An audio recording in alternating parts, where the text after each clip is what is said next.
হঠাৎ জাতীয় দল থেকে অবসর নিয়েছিলেন তামিম ইকবাল।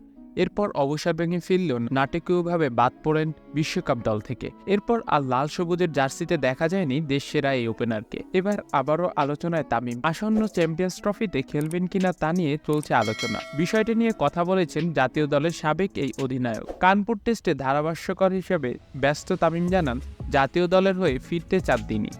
তবে সেটি হতে হবে বিসিবির পক্ষ থেকে সুনির্দিষ্ট পরিকল্পনার ভিত্তিতে।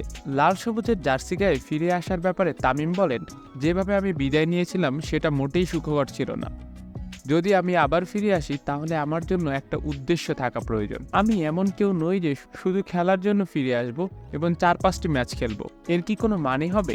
সবাই বলে ফিরে আসো, আমরা তোমাকে চাই, কিন্তু যদি 5টি ম্যাচ খেলে ফিরে যাই তাহলে সেটা বাংলাদেশের ক্রিকেটের জন্য কোনো কাজে আসবে না। যদি তারা একটা সুনির্দিষ্ট পরিকল্পনা নিয়ে আসে এবং আমরা আলোচনা করতে পারি তাহলে আমি চিন্তা করতে পারি।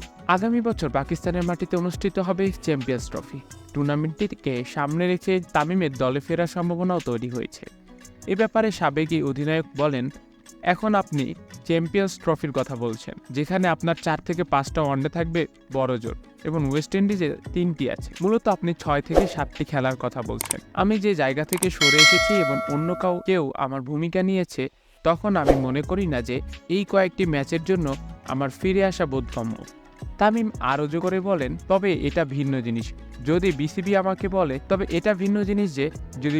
আমাকে বলে যে আমরা চ্যাম্পিয়ন্স ট্রফি জিততে চাই বা অন্তত সেমিফাইনালে খেলার যোগ্যতা অর্জন করতে চাই এবং সম্ভবত এটাই হবে শেষ টুর্নামেন্ট যেখানে 3 বা 4 জন সিনিয়র খেলোয়াড় থাকবেন।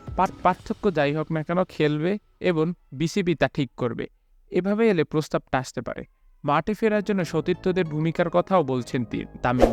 তিনি জানান, কথা হলো আমি কি ক্রিকেট বোর্ডের হয়ে খেলবো নাকি দলের হয়ে। অনুরোধ কোথা থেকে আসা উচিত? ক্রিকেট বোর্ড আমার দেখাশোনা করে, কিন্তু খেলোয়াড়দেরও স্বাগত জানাতে হবে। ভিডিওটি দেখার জন্য অসংখ্য ধন্যবাদ। ভিডিও সম্পর্কে যে কোনো মতামত জানাতে পারেন আমাদের কমেন্ট বক্সে।